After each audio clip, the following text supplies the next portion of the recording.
नमस्कार साथियों, मैं हूं जितेंद्र और आप सभी का स्वागत है आपके अपने YouTube चैनल कॉमर्स की दुनिया में। साथियों, जब से सीबीडीटी द्वारा आयकर की दो व्यवस्थाएं लागू की गई हैं, पुरानी व्यवस्था और नई व्यवस्था, तब से थोड़ा सा कंफ्यूजन रहता है करदाताओं में कि कौन सी कर व्यवस्था का चुनाव करा जाए। साथियों, उम्मीद करूंगा कि आपको इस वीडियो के अंदर आपके मन में चल रहे कुछ क्वेश्चनों के आंसर मिल जाएंगे। बेसिकली है क्या, पुरानी कर व्यवस्था में जहां आपको टैक्स स्लैब जो है थोड़ी छोटी दिखाई देंगी लेकिन उनमें परसेंटेज थोड़ा हाई है, तो दूसरी ओर जो नई कर व्यवस्था है वो जो परसेंटेज है यानी टैक्स रेट है उसको थोड़ा सा रिड्यूस करके बनाई गई है। दूसरी चीज ये है, जहां पर पुरानी कर व्यवस्था के अंतर्गत जो है निवेश करने के लिए प्रोत्साहन दिया गया है, जिसमें 80C, 80D, 80E और 80G ऐसी कुछ धाराएं हैं जिनसे हम अपने टैक्सेबल इनकम को कम कर सकते हैं। ठीक है, जैसे पहले निवेश करते थे 80C के अंतर्गत 1.5 लाख रुपए तक कर सकते हैं। एनपीएस अगर आपका कंट्रीब्यूशन हो रहा है तो आपको 80CCD1 में 50,000 की एक्स्ट्रा छूट मिल जाती है। आपका हेल्थ इंश्योरेंस है तो 25,000 तक की आपको छूट मिल जाती है अगर आप नॉर्मल सिटीजन है। अब सैलरीड पर्सन है तो नॉर्मल सिटीजन होंगे, सीनियर सिटीजन में नहीं होंगे।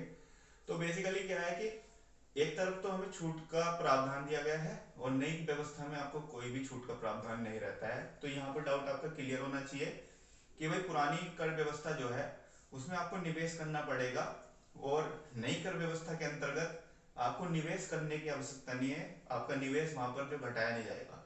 ठीक है, ये कर व्यवस्था आई क्यों? ये कर व्यवस्था भी हमारे द्वारा ही थोड़ा सा सरकार को जो है मजबूरन सोचना पड़ा उन्हें, क्योंकि जब ये निवेश वाली स्कीम रहती थी तब करदाताओं का इच्छा रहती थी कि भाई हम अपना पैसा क्यों इन्वेस्ट करें, क्यों बॉन्ड करें इतने समय तक के लिए, क्यों अपना पैसा जो सरकारी सेवा उपक्रम है उनमें लगाएं। तो ये सारे डाउट इसलिए क्लियर हो जा रहे हैं क्योंकि अब सरकार ने आपको दोनों ऑप्शन दे रखे हैं।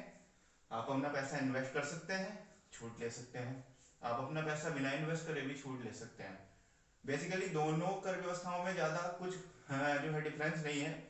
जहां एक और आप 2 सवा 2 लाख रुपए तक जो है बचा सकते हैं, लेकिन पुरानी कर व्यवस्था को चुनते समय आपको क्या ध्यान रखना है, यदि आपने होम लोन ले रखा है। ठीक है साथियों, होम लोन एक बड़ी चीज है। तो होम लोन अगर आपने ले रखा है तो ये ध्यान रखना है आपको कि भाई 2 लाख रुपए अगर आपका इंटरेस्ट जा रहा है साल का और प्रिंसिपल आपकी अलग 50,000 या लगभग 1 लाख रुपए से ऊपर आपका प्रिंसिपल है, तो इसका मतलब है आपका मोटा मोटा इंटरेस्ट काफी अच्छा खासा, लोन अच्छा खासा है, 25-26 लाख का आपने लोन ले रखा होगा। तो उस कंडीशन में आप जो है पुरानी कर व्यवस्था को चुने। क्यों? क्योंकि वहां पर आपको काफी छूट मिल जाएगी। 2 लाख की तो आपको इंटरेस्ट की छूट मिलती है और आपका 80C के अंदर प्रिंसिपल काउंट होता है, तो प्रिंसिपल की छूट भी आपको 80C में 1.5 लाख रुपए तक मिल जाएगी। ओवरऑल 50,000 का स्टैंडर्ड डिडक्शन मिलेगा। इसके बाद 1.5 लाख की आपको 80C में छूट मिल जाएगी, 2 लाख रुपए हो गए। 2 लाख रुपए का आपका ब्याज हो गया यानी कि 4 लाख हो गए। 4 लाख रुपए के बाद आपका 50,000 एनपीएस में आ जाएगा यदि आप एनपीएस वाले कर्मचारी हैं, 4.5 लाख हो गया। और अगर आपने हेल्थ इंश्योरेंस भी ले रखा है तो 25,000 ये हो गए। तो आपको ओवरऑल 4,75,000 तक की छूट मिल जाएगी। तो 5 लाख पर यहाँ टैक्स फ्री है। तो 5 लाख और 4,75,000 यानी 9,75,000 आपकी इनकम बन रही है, तो आप टैक्स फ्री हो जाएंगे पुरानी कर व्यवस्था के अंतर्गत। ठीक, बशर्ते आपका जो है होम लोन हो। ठीक, जहां दूसरी ओर हम कंपैरिजन कर रहे हैं नई कर व्यवस्था से, तो नई कर व्यवस्था में क्या है, आपको यदि आपकी टैक्सेबल जो ग्रॉस सैलरी है वो 7 लाख रुपए है और उसमें आप 50,000 का स्टैंडर्ड डिडक्शन भी जोड़ लें यानी कि 7.5 लाख तक की आपकी अगर ग्रॉस सैलरी है तो आप टैक्स फ्री हैं, क्योंकि 7 लाख पर आपको कोई टैक्स नहीं दे रहा है। लेकिन साथियों, कुछ चीजें बहुत ज्यादा मतलब दूरदृष्टि से सोचनी पड़ती हैं। नई कर व्यवस्था के अंतर्गत आपको किसी भी प्रकार की कोई छूट नहीं मिलेगी, क्योंकि एक व्यक्ति की, एक करदाता की एक स्रोत से आय नहीं होती है। किसी भी व्यक्ति की 5 स्रोत से आय आयकर विभाग द्वारा जारी की गई है। पहला है इनकम फ्रॉम सैलरी, दूसरा इनकम फ्रॉम हाउस प्रॉपर्टी, तीसरा है इनकम फ्रॉम बिजनेस और कैपिटल गेन, और इनकम फ्रॉम अदर सोर्सेस। ये 5 सोर्सेज होते हैं। क्या पता आपका पैसा आपके अकाउंट में है तो आपको ब्याज आ रहा हो वहां से। अगर आपको 10,000 रुपए से ज्यादा ब्याज किसी भी वित्तीय वर्ष में मिला है तो वो पैसा आपका टैक्सेबल हो जाएगा। यदि आपने एफडी कराई है सेविंग करने के लिए अपना टैक्स पिछले साल, तो वो पैसा भी आपका जुड़ करके आएगा। तो ओवरऑल जिन करदाताओं की 7.5 लाख रुपए के आसपास कर योग्य आय बैठ रही है, तो उन्हें एक बार ये देख लेना है कि भाई मेरी कहीं एफडी तो नहीं है। यदि आपकी एफडी है, उस पे एफडी पे जो आपको ब्याज मिलेगा, तो जब वो जुड़ करके आएगा तो आप टैक्स फ्री नहीं होंगे, आपका शुरू से ही कर लगेगा।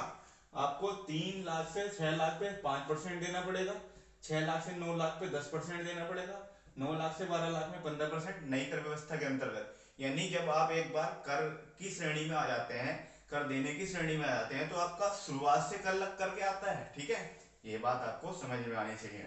ठीक है, और बहुत सारे क्वेश्चन ऐसे आए हैं कि जैसे मान के चलिए कि भाई न्यू टैक्स रेजिम में स्टैंडर्ड डिडक्शन के अलावा और कोई छूट मिलेगी क्या? बिल्कुल नहीं मिलेगी भाई।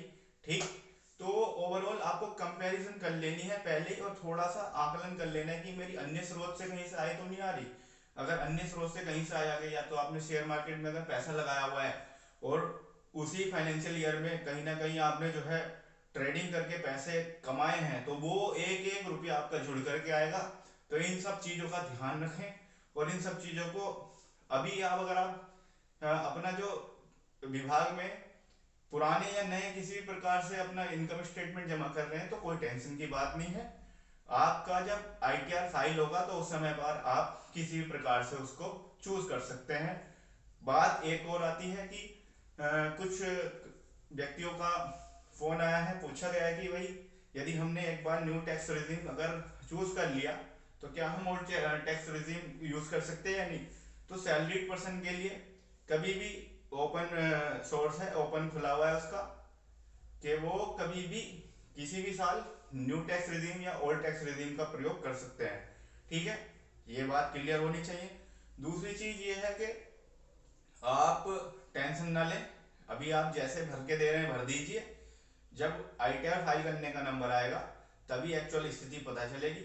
साथ ही साथ कुछ साथी हमारे इसलिए परेशान है कि उनको एचआरए की डिडक्शन नहीं मिल पा रही है।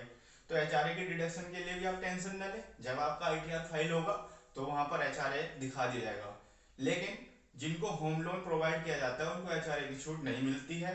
साथियों, लास्ट में मैं इतना कहूंगा कि किसी भी गलत कार्य को करके अपने टैक्स को न बचाएं, क्योंकि आयकर विभाग द्वारा जब आप पर शिकंजा कसा जाएगा, जब आपके जो फाल्सिफिकेशन यानी कि जो टैक्स इवेजन के मामले आपके खुल करके आए, तो वहां पर आपको पेनल्टी ज्यादा देनी पड़ेगी।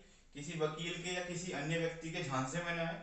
आप जो भी कार्य करें बिल्कुल लीगली वे में करें, आयकर विभाग के द्वारा दिए गए प्रावधानों के अंतर्गत करें, क्योंकि आप जब सैलरी अच्छी पा रहे हैं तो भाई आपको टैक्स भी देना पड़ेगा।